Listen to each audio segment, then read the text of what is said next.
Le nouveau gouvernement propose 29 mesures fiscales pour 2026. Mais 5 d'entre elles peuvent radicalement changer ta rentabilité de ton futur investissement immobilier. Si tu regardes cette vidéo, c'est que tu veux anticiper les futurs changements fiscaux et ne pas te faire surprendre par le nouveau budget 2026. Le problème, c'est que tu entends tout et son contraire sur les nouvelles réformes fiscales. Certains te disent que rien ne va changer, d'autres te disent que tout va s'effondrer, qu'il faut partir de la France. Le résultat, c'est que tu sais pas si tu dois accélérer tes achats, vendre ou juste attendre. Alors aujourd'hui, je vais te présenter les 5 mesures fiscales les plus impactantes en immobilier dans le projet de loi Lecornu pour le budget 2026 qui arrive. Moi-même, j'analyse chaque année l'impact des lois de finances avant d'investir, puisqu'en moins de 3 ans, j'ai acheté 4 biens immobiliers qui me rapportent 1400 € net par mois, donc c'est un SMIC, alors que je partais de zéro. J'ai fait ça grâce à la location asymétrique, et c'est justement parce que je suis en direct ces mesures fiscales que je peux adapter mes stratégies en avance. Et aujourd'hui, je te montre comment faire pareil. C'est parti, on perd pas de temps. Alors, cette proposition de loi qui contient donc 29 mesures. Qu'est-ce que c'est concrètement? Déjà, ça a deux objectifs dans les grandes lignes. C'est faire passer le déficit de 5,4% du PIB, c'est ce qu'on a aujourd'hui, à 3,9% et d'absorber l'impact financier d'une suspension de la réforme des retraites. Vous savez, on avait allongé l'âge de la départ à la retraite. Là, il y a des débats comme quoi il faut revenir là où on était. Donc forcément, il y aura un gros trou dans les caisses des retraites et tout l'argent qui va être récolté, il servira entre autres à ça. Alors, comment ils veulent faire toutes ces économies de déficit? Alors bon, dans les grandes lignes, forcément, je vais pas passer de temps ici, mais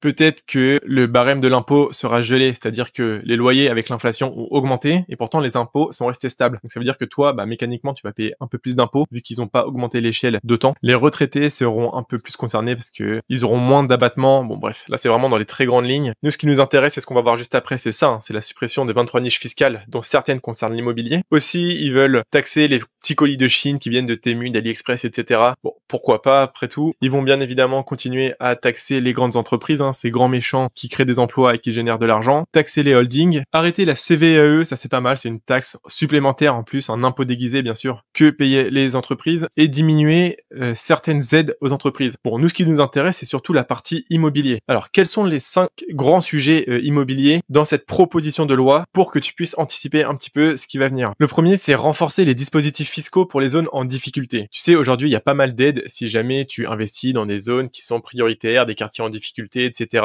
Alors, très souvent, c'est des aides locales, c'est la mairie, la région qui propose ça, donc c'est à toi d'aller te renseigner. Après, il y a quand même un grand dispositif national connu, c'est la loi de Normandie. Globalement, bon, dans les grandes lignes, t'as des réductions d'impôts si t'achètes dans des zones qui contiennent des nombreux logements vétustes, avec des très mauvaises performances énergétiques, tu proposes des loyers inférieurs au marché. Bref, forcément, si tu fais tout ça, l'État te remercie en échange avec des avantages fiscaux.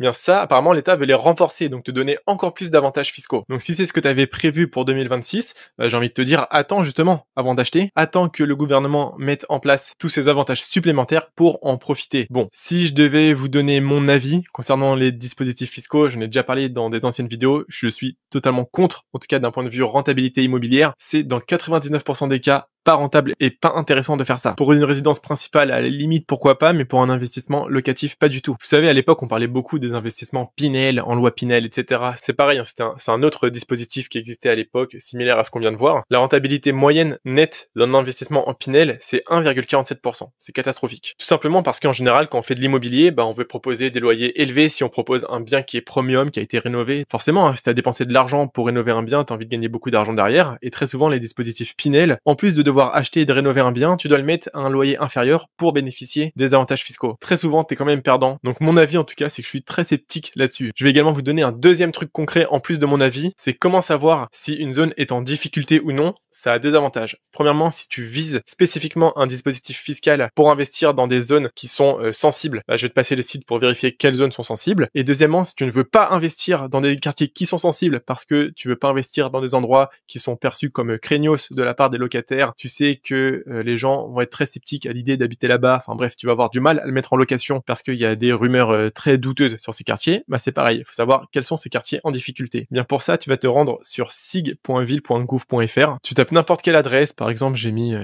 rue de Vaugirard à Paris, et tu vois typiquement toutes les zones bleues, c'est des zones qui sont considérées comme quartiers prioritaires. Donc soit toi tu veux des avantages fiscaux, dans ce cas-là tu vas voir la mairie de ce quartier, les collectivités pour voir s'il y a des aides, soit inversement tu veux fuir ces quartiers parce que tu veux investir dans des zones sereines, paisibles et où ce n'est pas du tout risqué et où il fait plutôt bon vivre. Et c'est au contraire, il faut surtout pas investir dans ces zones-là et c'est plutôt à fuir. Donc plus t'en es loin, mieux c'est. Donc ça c'est vraiment un site banger, c'est une bombe de valeur que je te donne pour réussir un investissement immobilier. Donc ça c'était le premier point du projet de loi finance 2026. 2026. Si tu veux investir dans des zones en difficulté, eh ben l'État va encore plus t'aider. Le deuxième point concernant les investissements immobiliers, alors je vais aller très vite parce que je pense pas que ça vous concerne, c'est si vous avez des montages holding. Ça souvent c'est quand on investit en immobilier à travers des SCI, des sociétés SAS, etc. On peut mettre tout ça dans des holdings pour pouvoir répartir les gains et les pertes parmi toutes les sociétés. Eh bien là, l'État veut viser la trésorerie excédentaire des holdings, en gros qui sert à rien, c'est-à-dire de la trésorerie que t'as pas investie, qui dort sur tes comptes bancaires. Il vise 2% par an pour les montants supérieurs à 5 millions d'euros. Faut savoir dans ce projet de loi que en plus de viser du coup la trésorerie excédentaire, ils veulent aussi viser le patrimoine tangible qui est inutilisé, inutile aux yeux de l'État. Et donc pour ça, il y a aussi les immeubles ou les appartements non utilisés pour une activité. Donc par exemple les résidences secondaires qui sont vides, les locaux vides, etc. Ça fait partie du patrimoine dormant qui ne sert à rien aux yeux de l'État, et pour ça, ils veulent le taxer à 2%. Bon, j'imagine que si vous suivez mes vidéos, c'est que vous cherchez à faire des investissements immobiliers rentables, que vous n'êtes pas là à faire des montages sociétés complexes. Enfin, en tout cas, je vous le souhaite, mais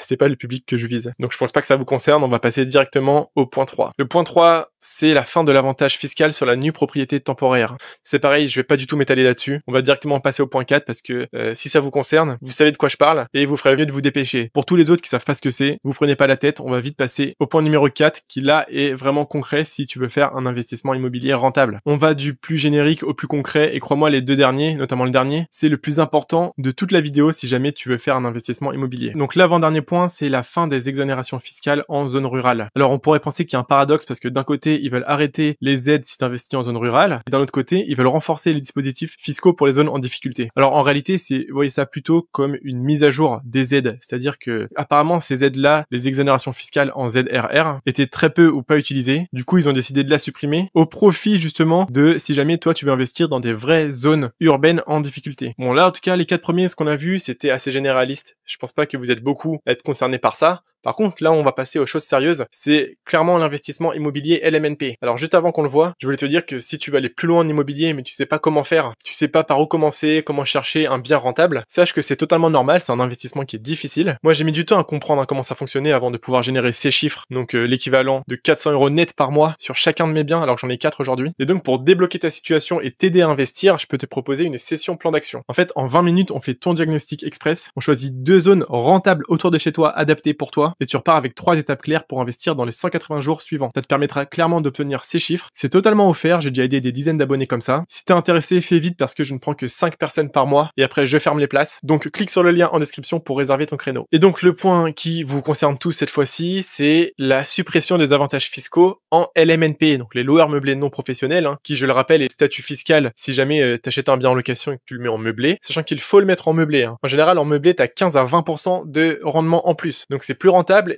Et en plus, t'as beaucoup plus d'avantages fiscaux. Enfin, aujourd'hui, pour l'instant. Donc, t'as tout intérêt à faire du meublé. Et quand tu fais ça, tu rentres dans le régime des LMNP, les loueurs meublés non professionnels. Tu fais ça à côté de ton activité professionnelle. T'es pas un pro, c'est un investissement en plus. Le gouvernement veut supprimer ces avantages fiscaux si tu mets en location des biens qui ont une mauvaise performance énergétique. Alors, juste pour expliciter les termes, on a vu ce que c'était LMNP. Là, on va voir ce que ça veut dire mauvaise performance énergétique. Et après, on va voir c'est quoi les avantages fiscaux. Donc, la performance énergétique, c'est en fait à quel point ton logement consomme de l'énergie ou pas, que ce soit pour se réchauffer, pour se refroidir, et donc à quel point tu vas payer des factures d'électricité ensuite et consommer de l'énergie. Ça se fait sous la forme de 7 lettres. T'as une note à la fin, la meilleure c'est A, ça veut dire que t'as un super logement qui consomme pas beaucoup, qui est bien isolé, un logement tout pourri à la fin qui est G, c'est-à-dire que t'as acheté un taudis, toute la chaleur elle part par les fenêtres et tu payes des milliers d'euros par an pour te chauffer. Là j'imagine que je vous apprends rien. Par contre là pour creuser un peu plus, c'est quoi les avantages fiscaux en LMNP? Alors on sait pas encore lesquels l'État veut supprimer, mais en tout cas ceux qui existent aujourd'hui, bien il y en a beaucoup. Par exemple, si tu fais de la location meublée classique et que tu es dans un des régimes fiscaux qui s'appelle le micro-BIC, ça veut dire que tu vas payer des impôts que sur la moitié de ce que tu as gagné. Peu importe les dépenses, on prend ton chiffre d'affaires brut, par exemple 10 000 € de loyer brut à l'année, et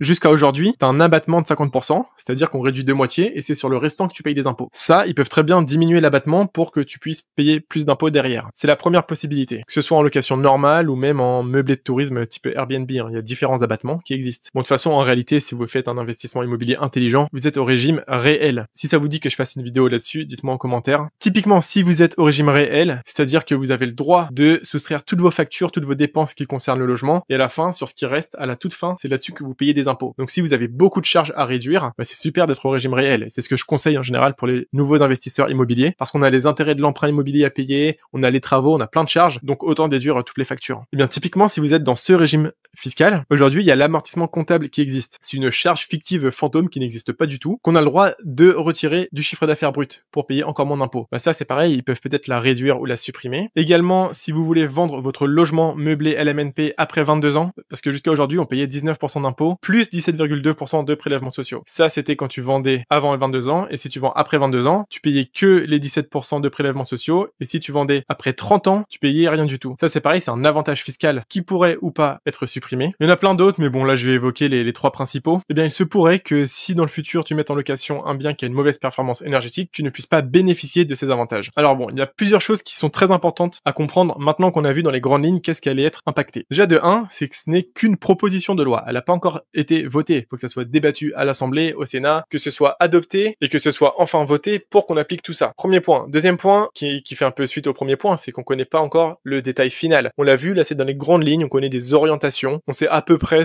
vers quoi ils veulent s'attaquer, sans connaître le détail. Donc ça c'est pareil, c'est à surveiller, mais ça se trouve, toutes ces propositions seront retoquées, peut-être certaines seront gardées et pas d'autres. Donc c'est important de continuer à faire de la veille réglementaire sur ce qui se fait aujourd'hui. Et troisième point, et c'est même l'une des choses les plus importantes de cette vidéo, souvenez-vous au début, j'avais dit, tout ça c'est pour absorber l'impact financier, entre autres, d'une suspension de la réforme des retraites. C'est-à-dire qu'aujourd'hui, on vit dans un État qui est endetté sur des milliards d'euros depuis quasiment 50 ans. Il y avait une des rares réformes qui permettait de combler ce déficit, et ils veulent revenir dessus. Alors je sais que personne n'a envie de bosser jusqu'à 64, 66 ans, bref c'est pas le sujet de la vidéo, mais c'est pour vous dire que en France on n'arrivera jamais à réformer les retraites. C'est-à-dire que toi si t'es jeune comme moi, si t'es à la trentaine, la quarantaine, il y a de très grandes chances que t'obtiennes jamais de retraite, parce que d'ici là, le système se sera effondré, donc toi t'as pas le choix en fait. L'immobilier c'est un peu la seule alternative, c'est le seul refuge à tout ça. L'immobilier c'est clairement un placement où déjà si tu fais bien les choses pendant 20 ans, t'as une rente positive qui tombe tous les mois, t'as quelques centaines d'euros si t'as bien fait ton investissement, et en plus au bout des 20-25 ans, une fois que tu as remboursé ton emprunt, tu as le loyer en entier qui te tombe, c'est quasiment un salaire qui tombe dans ta poche, et parfois c'est équivalent à une pension de retraite. Donc en fait, aujourd'hui, si tu es jeune, t'as plus le choix, tu vas plus avoir de retraite. Donc tu es quasiment obligé de passer par un investissement immobilier si tu veux sécuriser ton avenir.